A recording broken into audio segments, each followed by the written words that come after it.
At 7:32 a.m. on February 10th, 1942, Lieutenant Commander John Thatch looked up and saw 6 Japanese Zeros dropping out of the sky toward his 4 Wildcats above Wake Island. He did the math. His men had maybe a minute and a half before they were gone. Thatch was 37, experienced but not invincible. He'd logged just over 200 hours in a Wildcat, but he'd never brought down a Zero. And that morning, 18 of them had been sent to clear the skies of American patrols. He knew the truth every pilot in the Pacific knew by then. The Wildcat was slower, heavier, and clumsier. The Zero could climb higher, turn faster, and twist out of reach like smoke. Everyone knew it. The numbers didn't lie. A Zero could get on your tail in just 14 seconds, and 14 seconds later, you were dead. By February, 43 Wildcats had gone down in dogfights just like this. 43 American pilots who made the same fatal mistake, trying to turn with a Zero. And command kept saying the same thing. Don't engage. Don't turn. Run if you can. But how do you run when your wingman is being shredded behind you? Thatch led Fighting Squadron 3. 4 planes, 4 men who trusted him to bring them home. But he had no trick, no tactic, no way to outfly the Zero. Every fight ended the same. Good men burning in the water. 3 days before that battle, sitting alone in his quarters at Naval Air Station San Diego, Thatch had been turning a pack of matches over in his hands. A small gift from his wife, 20 wooden sticks in a thin box. He couldn't stop thinking about the same question. How do you beat an enemy that outflies you in every way? He pulled out 2 matches and held them side by side. Then he began to move them, weaving them back and forth across each other, crossing, twisting, never far apart, always covering the other's blind spot. And in that quiet moment, something clicked. What if his planes fought like that? Not alone, but together. 2 Wildcats flying in a weave, covering each other as they crossed paths. If a Zero got behind one, that pilot would turn in toward his wingman, and the hunter would fly straight into the other Wildcat's guns. It sounded reckless. It broke every rule in the Navy's playbook. Fighters weren't supposed to depend on each other in combat. They just flew in pairs for navigation. But Thatch was out of options, and that tiny spark, born from 2 wooden matches, was about to change everything. In every dogfight since World War I, pilots had followed the same rule. Once the shooting started, you broke formation and fought one-on-one. That's how everyone was trained. That's how air combat had always been done. But Thatch couldn't shake the image of those matchsticks crossing paths in his hand. Or the faces of 43 pilots who'd never made it home. And if you want to see whether Thatch's wild idea actually worked against the legendary Zero, go ahead and hit that like button. Because what happens next is straight up unbelievable. Back to Thatch. That night, he called in his wingman, Lieutenant Edward Butch O'Hare. He laid the matches on his desk and walked him through the plan. 2 planes flying together, weaving in and out, protecting each other. O'Hare stared at the matches for a long half-minute, then looked up and said, "When do we try it?"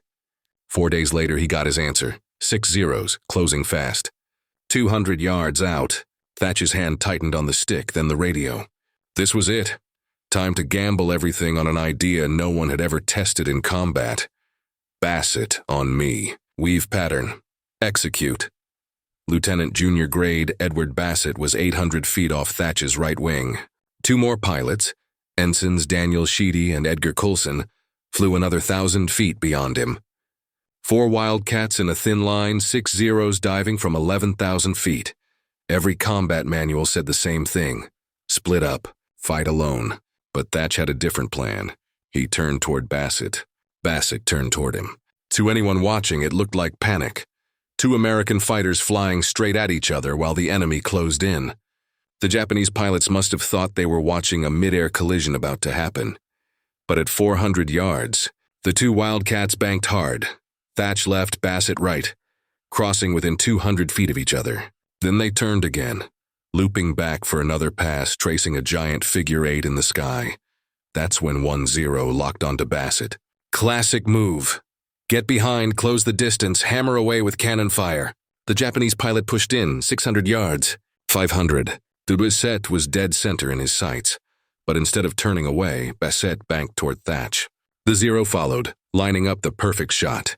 3 seconds from firing, and that's when Thatch's Wildcat came tearing through the opposite loop of the weave, guns blazing. In a single moment, the hunter became the hunted. Thatch squeezed the trigger at 300 yards.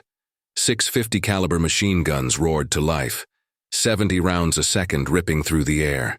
The Zero pilot had 2 choices: pull out or fly straight into a storm of lead.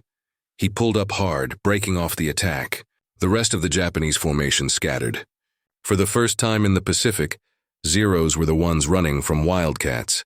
Watching it happen, Sheedy and Coulson knew exactly what to do. They mirrored the maneuver. 2 more Wildcats twisting through the sky in perfect sync. A Zero dropped in behind Coulson, closing to within 400 yards, certain of the kill. But then Sheedy swept through the weave, guns aimed dead on. The Zero pilot panicked, yanked his stick and climbed out. The fight raged for 6 long minutes. 6 Zeros against 4 Wildcats. By every rule of the war so far, the Americans should have been wiped out. But when the Zeros finally turned north and disappeared, all 4 Wildcats were still flying. Not a single bullet hole. Not one pilot lost.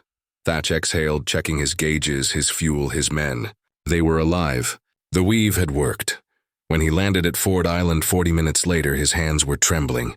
Not from fear, but from adrenaline. From the shock of realizing that maybe, just maybe, the math of air combat had changed. He filed his report that same afternoon, detailed the maneuver, explained the logic, asked the Navy to train every pilot on the new tactic immediately. 3 days later, the reply came back, "Interesting idea. Needs further testing. Not approved." Thatch sat there staring at the paper, furious. 43 pilots dead in February alone, and command wanted more tests. But time was running out. The Japanese were already planning their next move, something far bigger. In just over 2 months, Thatch would find himself above a place called Midway, facing 50 Zeros with only 8 Wildcats. Between February and June, he drilled his squadron non-stop. Mornings, afternoons, even moonlit nights. Over and over, the same pattern. Turn toward your wingman, cross, turn back, cross again. Simple on paper. Terrifying at 300 miles an hour with enemy tracers chasing you. The Navy still hadn't given him the green light. But Thatch didn't wait. He taught the weave to anyone who'd listen. He pulled out those same matches, drew diagrams on blackboards, walked pilots through the geometry of survival. If a Zero locks onto your tail, he told them, turn in. Force him to fly straight into your wingman's guns. He'll either break off or die. Some pilots got it right away. Others thought he was out of his mind. One commander even told him the tactic broke every rule of fighter combat. You can't fly toward another plane, he said. You'll collide. You'll panic. You'll get each other killed. But Thatch had already seen what happened when you didn't try it. 43 funerals, and he was done watching good men die by the book. But Thatch refused to stop teaching. Because while he trained, pilots kept dying. By May, the Pacific Fleet had lost 91 Wildcats to the Zero, 91 funerals, 91 letters home, and still the same orders came down from command. Avoid combat. Run if outnumbered. To Thatch, it sounded less like strategy and more like surrender. Then, everything changed. Naval intelligence intercepted enemy radio traffic. At Station Hypo in Pearl Harbor, codebreakers cracked the Japanese messages. A massive assault was coming. Target, Midway Island. Date, June 4, 1942. 4 Japanese carriers. 270 aircraft. The biggest carrier strike Japan had ever launched. The biggest carrier strike Japan had ever launched. Admiral Chester Nimitz gathered every ship he had left. 3 carriers, Yorktown Enterprise and Hornet. Outnumbered, outgunned, and every Japanese pilot had years of combat experience flying a plane that could outclimb, outturn, and outfight anything America could put in the air. The math looked hopeless. Fighting Squadron 3 received their orders on May 26th. Report to the Yorktown and prepare for carrier operations. Thatch read the message in silence. He knew what it meant. His men would be the first line of defense over the carrier deck, intercepting bombers, fighting Zeros, holding the sky as long as they could. That evening, he gathered his squadron, 7 men, 7 Wildcats, 7 chances to survive what was coming. He pulled out the same pack of matches, just like he had in San Diego months earlier. Set 2 sticks on the table, showed them again how they crossed, weaved, and protected each other. Then he told them the truth. The Japanese are bringing 50 Zeros to Midway. Maybe more. We'll have 8 Wildcats, if we're lucky. If the others lose planes before the fight, maybe fewer. The only way we live through this is the weave. The only way we protect the Yorktown is the weave. One of his pilots finally asked what everyone was thinking. What if it doesn't work? What if they just shoot us out of the sky? Thatch didn't have a comforting answer. He just picked up the matches again, let them cross in the air. This is how we stay alive, he said quietly. Not alone, together. 4 days later, the Yorktown steamed out of Pearl Harbor and into history. 4 days. That's all Thatch had. 4 days to get his men ready. 4 days to prepare for a battle that could decide the entire Pacific War. 4 days to hope that a trick dreamed up with a pair of matchsticks could save them when 50 Zeros came screaming out of the sky. And then, June 4th, 1942, 9:30 a.m. At 14,000 feet above the Yorktown, Thatch looked east and saw the horizon turn black. A swarm of aircraft. The first Japanese strike wave. 18 dive bombers. 12 Zeros flying escort. Not the massive 50 he'd feared, but still 3-to-1 odds. The Japanese came in high, 15,000 feet, just like their training manuals said. Gain altitude. Dive fast, hit hard, and use their agility to crush the slower Wildcats below. Thatch counted the enemy, and counted his own. 4 Wildcats. 12 Zeros, he clicked his radio. Execute weave on my mark. His wingman, Lieutenant Junior Grade Edward Bassett, flew 600 feet off his right wing. 2 more pilots held position behind them. Then the Zeros dove. Thatch watched the formation split. 3 coming straight for him, 4 angling toward Bassett, the rest streaking down toward the Yorktown. Mark! Execute! He yanked the stick, banking hard toward Bassett. Bassett turned in toward him. The 2 Wildcats crossed paths at 12,000 feet, their flight paths weaving like the matchsticks on Thatch's desk months earlier. The 3 Zeros chasing Thatch suddenly found themselves staring down the barrels of another Wildcat. The lead Japanese pilot hesitated. 2 seconds, maybe less. But in combat, 2 seconds is everything. Thatch fired. 6 50-caliber guns thundered, spitting fire and brass. His rounds tore through the Zero's engine, shredding the cowling. The enemy plane rolled hard left, trailing black smoke, and spiraled down toward the ocean. Thatch had just scored his first kill against a Zero, but there was no time to celebrate. The other 2 Zeros didn't run, they learned. They'd seen the pattern, understood the weave, and adapted. Instead of chasing his tail, they split. 1 climbing, 1 dropping low. They were coming from above and below, forcing Thatch to choose which one to face. He didn't hesitate. He pulled his Wildcat into a steep climb straight toward the higher Zero. Bassett broke off toward the lower Zero. For 6 seconds, the formation fell apart. The careful weave shattered. Both Wildcats were suddenly fighting alone, exactly what Thatch had sworn they'd never do. The high Zero swung in behind him at 800 yards. Cannon fire stitched across the sky. Bright flashes of 20mm rounds tearing into Thatch's left wing. 2 slammed through the root. 1 punched straight through his canopy, missing his head by 3 inches. The blast wave rocked the cockpit, shards of metal slicing across his flight suit. He stayed in the turn. He couldn't stop. Then the radio crackled. Bassett's voice strained and breaking up. I'm hit. Repeat, I'm hit. Thatch snapped his head left. Bassett's Wildcat was trailing a long, thin ribbon of white smoke. A coolant leak, maybe an engine hit. The lower Zero was still on him, hammering away with machine guns. Thatch didn't think. He just acted. He abandoned the climbing Zero and dove hard toward Bassett, rolling over into a steep attack. The weave might have broken, but its lesson still held. Protect your wingman. Always get between him and the threat. Coming in from above and behind, Thatch lined up on the low Zero. 600 yards, 500, 4. He squeezed the trigger. The Zero disintegrated under the storm of 50-caliber fire, wings tearing away, fragments spinning through the air. Bassett's Wildcat was shaking, dropping altitude fast. "Engine's overheating," he radioed, voice tight with pain. "I'm heading back to Yorktown." "Go," Thatch replied. He ordered the 2 remaining Wildcats to escort Bassett home. And just like that, Thatch was alone, 11,000 feet above the ocean, with 10 Zeros still circling the sky. The weave worked when there were 2.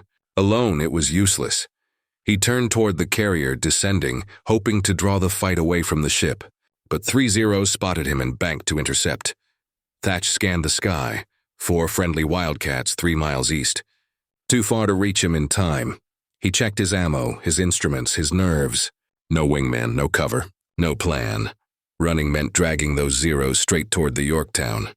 Staying meant almost certain death. He keyed his mic. 3 Zeros on me. "Engaging solo," he said.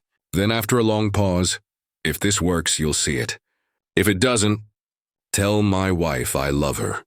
Thatch banked his Wildcat toward the 3 incoming Zeros, ready to find out if a trick born from 2 matchsticks could save one man's life. At 9,000 feet, the enemy closed in. No wingman, no backup. Just Thatch, alone in the sky. But he'd spent months thinking about the weave, breaking it down in his mind, flight after flight, until he understood the heart of it. It wasn't really about 2 planes. It was about 2 points in space, motion and reaction. He turned hard right, then instantly reversed left. Sharp, violent changes in direction, not the smooth, graceful turns Japanese pilots expected. The lead Zero swung in behind him, following the right-hand turn. But by the time the Japanese pilot corrected, Thatch was already rolling left. The Zero overshot, forced to pull harder, burning energy with every move. Thatch did it again. Right, then left, then right again. Each time the Zero followed, a half-second too late. Each time it lost speed, altitude, and control. Within 40 seconds, the advantage was gone. The lead Zero had bled off every ounce of extra energy. It was now flying side by side with Thatch. Same height, same speed, no edge left. The pilot broke off and climbed away. The other 2 followed. Alone, outnumbered 3 to 1. Thatch had just proven something extraordinary. The principle worked even solo. The key wasn't just teamwork, it was unpredictability.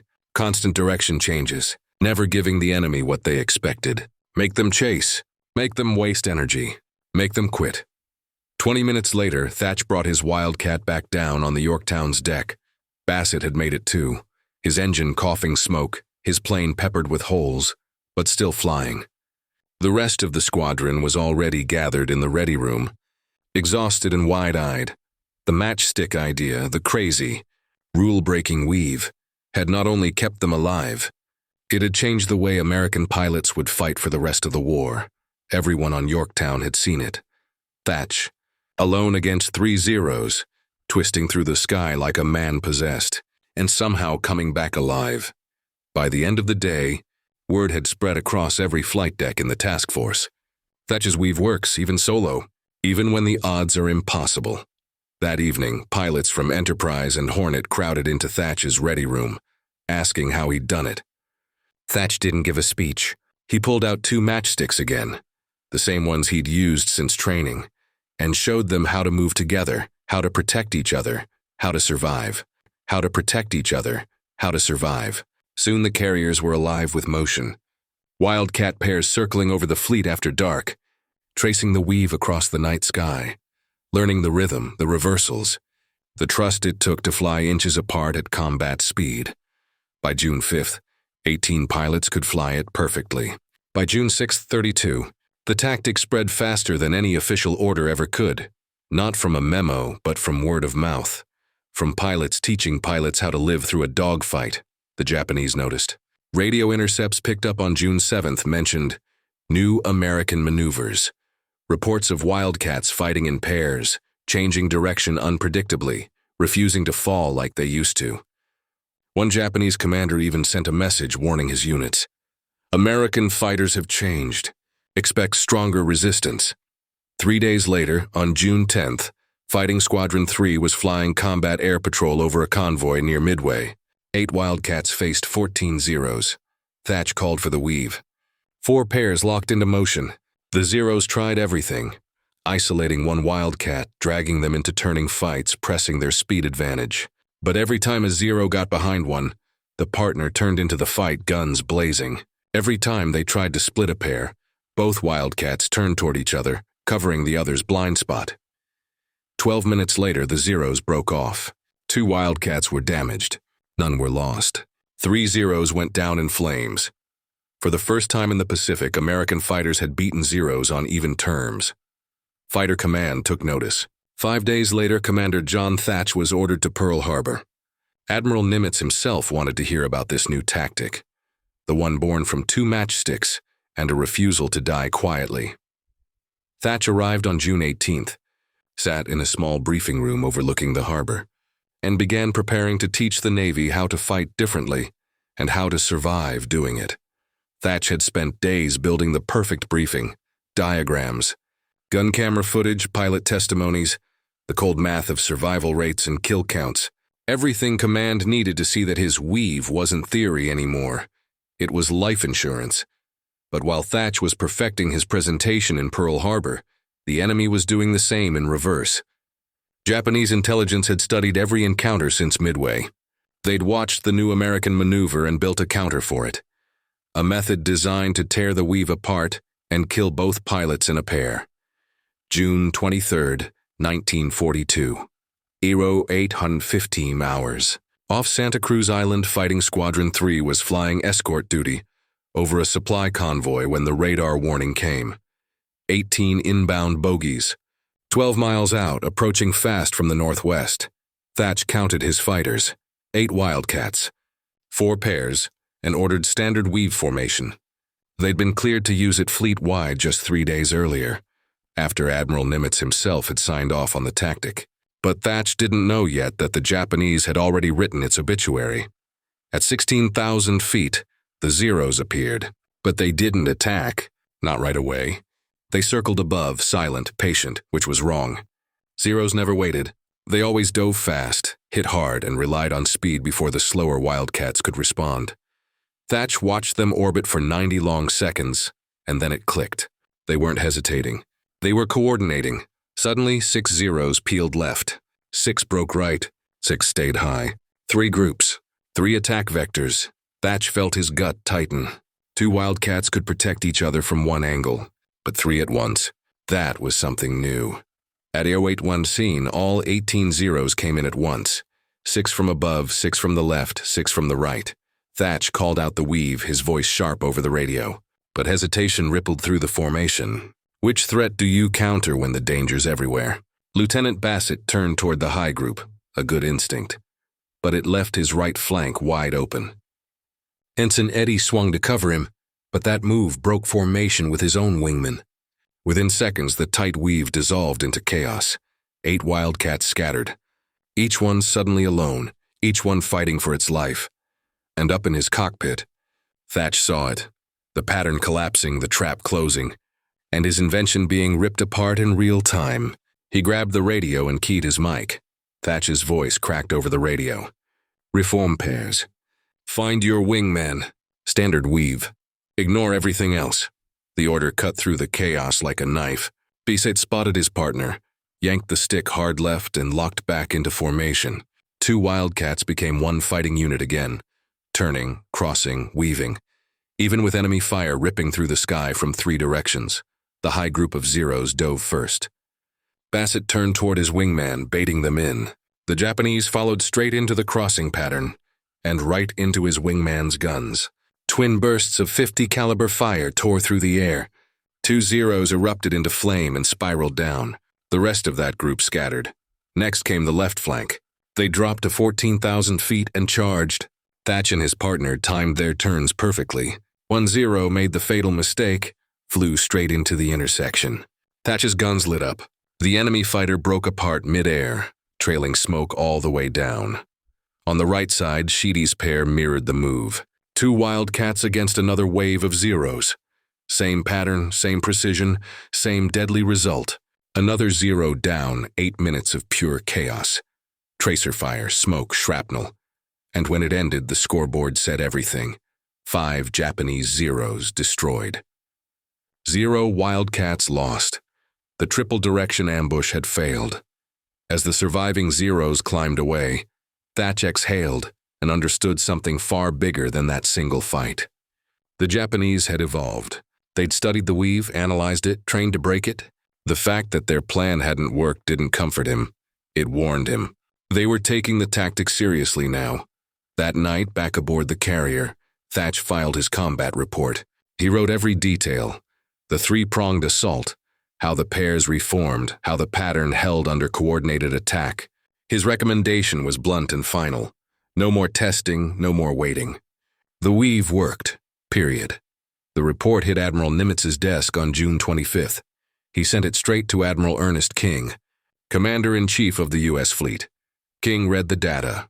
5 enemy kills, 0 American losses, 8 Wildcats versus 18 Zeros, and made his decision. On June 29th, Fleet Order 41-1942 went out. Every fighter squadron in the Pacific would train on the Thatch weave. Mandatory practice. Mandatory use in combat. The matchstick trick that once lived on a desk in a dark office was now official Navy doctrine, but paper orders traveled slowly across an ocean at war. Some pilots got the message, some didn't. And the Japanese weren't waiting around for anyone to catch up, because on July 7th, over Guadalcanal, 32 Zeros would dive on 12 Wildcats from 6 different squadrons. Some who knew the weave, and some who were about to learn the hard way why Thatch had been drawing matchsticks for 5 long months. 12 Wildcats from 6 different squadrons patrolled the skies above Henderson Field that morning. Only 4 of the pilots had ever trained on Thatch's new tactic. The other 8 were still flying the old way. Solo, independent, one-on-one dogfighters. At 11:20 a.m., 32 Zeros came in from the north. The pilots who knew the weave didn't hesitate. They paired off, crossed paths, and began their rhythm of protection and counterattack. The rest scattered into individual duels. 22 minutes later, the difference was undeniable. 6 Wildcats were down, everyone flown by a pilot who fought alone. The 4 who used the weave all returned home without a scratch. Together, they claimed 7-0 kills. When Admiral Halsey read that report, he didn't ask for another test. He gave an order. Every fighter pilot in the South Pacific would learn the Thatch weave within 2 weeks. No exceptions. Training began July 10th. Thatch himself flew to Guadalcanal, spending 3 straight weeks teaching it to anyone with wings and fuel. Mornings were for briefings, afternoons for flight drills, nights for chalkboard lessons and matchstick demos. He taught it until his voice was hoarse, until his hands ached from drawing the same crossing lines again and again. Some pilots mastered it in a day or 2. Others took a week. But by August 1st, 96 Wildcat pilots could fly the pattern without thinking. By September, that number had doubled. The idea spread like wildfire. From the Pacific to the Atlantic, from carrier decks to island bases, from Wildcats to Lightnings and Warhawks. Even bomber crews borrowed it, weaving to protect each other against enemy fighters. And the results were staggering. Before the weave, back in June 42, American fighters were losing badly. 10 planes down for every 4 enemy kills. By October, the numbers had flipped. For every Wildcat shot down, 2 Zeros were falling from the sky. Japanese pilots started calling it the crossing death. Radio intercepts told the story. Commanders warning their squadrons, do not chase American fighters into their turns. Do not follow them into crossing fire. Break off immediately. But breaking off meant surrendering the fight. It meant letting the Americans defend their bombers, their ships, their islands. The Zero might still climb faster and turn tighter, but none of that mattered if it couldn't land a hit. By January 1943, the weave wasn't just a trick. It was doctrine. Every U.S. fighter squadron flew it. The Marines used it. The Army Air Force adopted it. Even British carrier pilots trained on it. A simple idea born from 2 wooden matches on a desk in San Diego had reshaped the skies of the Pacific and given Allied pilots a fighting chance. In February 1943, John Thatch received the Navy Cross, not for killing the most enemies, but for saving the most friends. The Navy Cross citation read, for extraordinary heroism and brilliant innovation in developing fighter tactics that saved countless American lives and changed the course of naval aviation. But medals never meant much to John Thatch. Numbers did. Before his weave, the Pacific Fleet had lost 137 Wildcats in 6 months. After it became doctrine, only 41, 96 pilots who went home because 2 wooden matches once crossed paths on his desk. In March 1943, command reassigned him from the front lines. No more combat patrols, no more carrier decks. He was ordered back to San Diego, not to fight, but to teach. Thatch hated it. He didn't want a desk. He wanted a cockpit. But his superiors were blunt. He could save more lives in a classroom than in a dogfight. For the next 18 months, that's exactly what he did. He trained more than 800 naval aviators, young men barely out of flight school, showing them how to weave, how to protect each other, how to survive. And those pilots took his lessons into the Pacific. They flew, they fought, they lived. Each one carried his tactic and his name into the skies. When the war finally ended in August 1945, Thatch was 40 years old, 73 combat missions, 6 confirmed kills, 1 Navy Cross, 2 Distinguished Flying Crosses, 3 Air Medals. But the number that mattered most wasn't in any report. More than 2,000 American pilots made it home because they knew how to weave. After the war, Thatch had a decision to make: stay in the Navy or finally go home. His wife wanted him back. His children had grown up while he was gone. But Thatch wasn't built for retirement. He'd seen too many men die to stop teaching others how not to.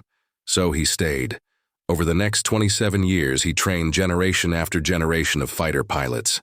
He shaped tactics, rewrote manuals, and built the future of aerial combat without firing another shot.